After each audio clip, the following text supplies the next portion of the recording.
भारतीय अर्थव्यवस्था की धमाकेदार रफ्तार के आगे ट्रंप का टैरिफ धुआं धुआं नजर आ रहा है। वर्ल्ड बैंक ने भारत के जीडीपी ग्रोथ अनुमान को बढ़ाते हुए अब 7.2% कर दिया है और अपनी रिपोर्ट में साफ किया है कि सबसे तेजी से आगे बढ़ती हुई इंडियन इकोनॉमी की रफ्तार पर अमेरिकी टैरिफ से सीमित प्रभाव पड़ सकता है। जैसे ही अमेरिका के नए एम्बेसडर भारत आए हैं, उन्होंने आते ही लगता यह है कि अमेरिका और भारत की जो पार्टनरशिप है उसके ऊपर काफ़ी गहरा काम करना शुरू कर दिया। तो बहुत अच्छा और बताया भी बहुत जबरदस्त, कमेटियां भी बन जाएंगी, हदफ भी रख लिए जाएंगे, कुछ ना कुछ करने की कोशिश भी होगी, मगर क्या अमल दरामद हो पाएगा ये सब कुछ अचीव करने के लिए? मैंने आपको कई बार बोला है कि अमेरिका जितना ज़्यादा पंगे ले रहा है हमारे साथ, मोदी जी को फर्क नहीं पड़ता, क्योंकि हमने अपनी जो मार्केट है उसको एक्सपेंड करना शुरू कर दिया। दुनिया चाहती है चाइना में सामान खरीदने के लिए, हम चले गए सामान बेचने के लिए।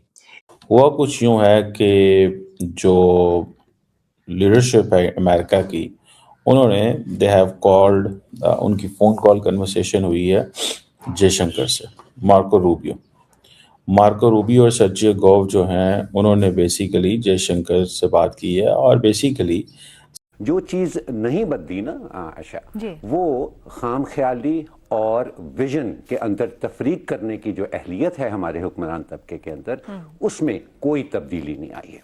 और मैं आपको इसका एक सिंपल सा एग्जांपल देखिए इनके अंदर बुनियादी फ़र्क होता है।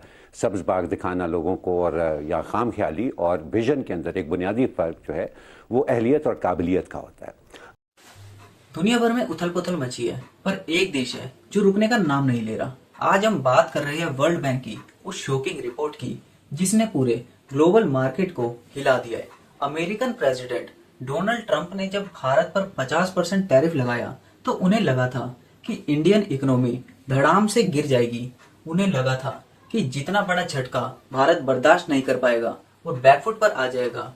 लेकिन दोस्तों, वर्ल्ड बैंक ने साफ कर दिया है कि ट्रंप के ये मंसूबे पूरे नहीं होने वाले।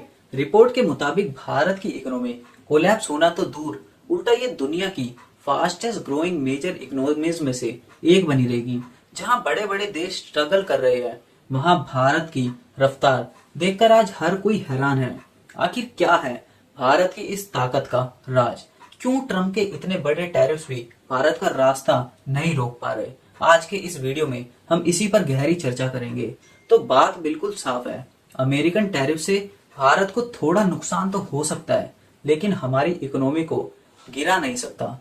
वर्ल्ड बैंक का अनुमान है कि फाइनेंशियल ईयर 2025-26 में भारत 7.2% की रफ्तार से बढ़ेगा।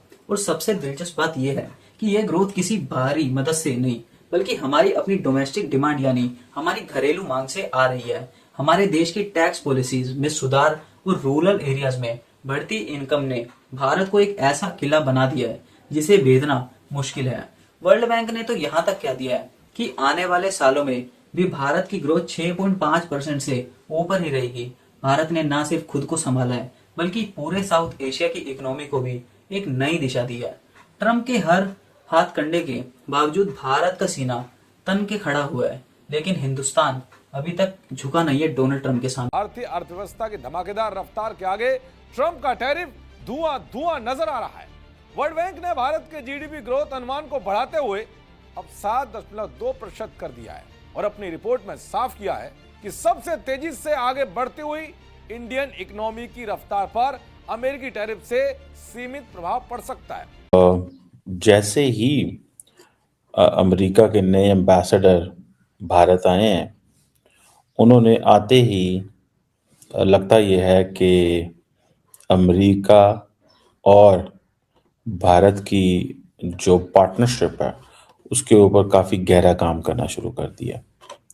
हुआ कुछ यूँ है कि जो लीडरशिप है अमेरिका की, उन्होंने दे हैव कॉल्ड, उनकी फ़ोन कॉल कन्वर्सेशन हुई है जयशंकर से, मार्को रूबियो और सर्जियो गोव जो हैं, उन्होंने बेसिकली जयशंकर से बात की है और बेसिकली सर्जियो गोव ने ये बताया है कि मैं कौन हूँ।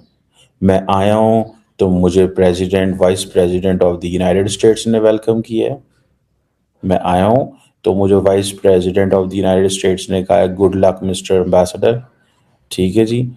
और अगर मैं आया हूँ तो दूसरे दिन ही उन्होंने secretary of state Marco Rubio की कॉल करा दी। तो उससे सीधा सीधा मैसेज ये जाता है कि भाई साहब मैं यहाँ पे I am something, I am not an ordinary person. तो एक चीज़ तो थोड़ी सी ये आपको जहन में होनी चाहिए। दूसरी चीज़ ये है कि इंडिया और अमेरिका के जो ताल्लुकात हैं उसमें अमेरिकन डू फील के चाइनीज़ भी काफ़ी हद तक एंटर हो चुके हैं और इंडियन समझते हैं कि हमें we can't trust anymore the United States, so we need to have new partners. बहरहाल अब क्या बात हो रही है कि क्योंकि वो आपको पता है रिक जैसा प्लेटफॉर्म, रशिया इंडिया चाइना जैसा प्लेटफॉर्म जो है वो बन। मैंने आपको कई बार बोला है कि अमेरिका जितना ज़्यादा पंगे ले रहा है हमारे साथ, मोदी जी को फ़र्क नहीं पड़ता, क्योंकि हमने अपनी जो मार्केट है उसको एक्सपेंड करना शुरू कर दिया। दुनिया चाहती है चाइना में सामान खरीदने के लिए, हम चले गए सामान बेचने के लिए। एक ऐसी लाइफलाइन हमने चाइना को दिया है और it's a mutual benefit. China को भी हेल्प है, हमें भी हेल्प है। जो नंबर्स हैं वो स्टैगरिंग है, वो they are defying everything. World prepare कर रही थी कि ट्रेड वॉर होगा भारत के साथ, तो हमारी जो इकॉनमी है वो नीचे चली जाएगी, स्टॉक मार्केट नीचे जाएगी, हमारा रुपया नीचे गिर जाएगा। लेकिन जो हमारा एक्सपोर्ट्स है चाइना की तरफ वो 33% ऑफिशियली नंबर है, ये बढ़ने शुरू हो गए। मैंने 6 या 8 महीने पहले आपको बताया था कि चाइना के अंदर पहली बार मुझे मेड इन इंडिया प्रोडक्ट्स दिखने शुरू हो गए हैं। This is unheard of. कभी भी चाइना के अंदर बाकी कंट्रीज का माल आपको दिखाई देता नहीं है, भारत का तो बिल्कुल भी नहीं। अब $12 बिलियन के प्रोडक्ट्स फ्लड कर गए हैं चाइनीज मार्केट के अंदर। ये एक स्टैटिस्टिकली मुझे पहले लगा ये गलत है, ये हो नहीं सकता, लेकिन मोदी है तो मुमकिन है, उन्होंने करके दिखाया। लेकिन फिर मेरे अंदर क्वेश्चन आया कि यार ऐसा कौन सी आइटम है जो हमने चाइना को बेच दी? ये तो दुनिया को बेचते हैं, हमने क्या बेच दिया? अब आंसर बड़ा अनएक्सपेक्टेड था। मुझे लगा सॉफ्टवेयर होगा, नहीं है। मुझे लगा कोई रॉ मटेरियल होंगे, वो भी नहीं है। हमने बेचा sea food, fish, shrimps, marine products.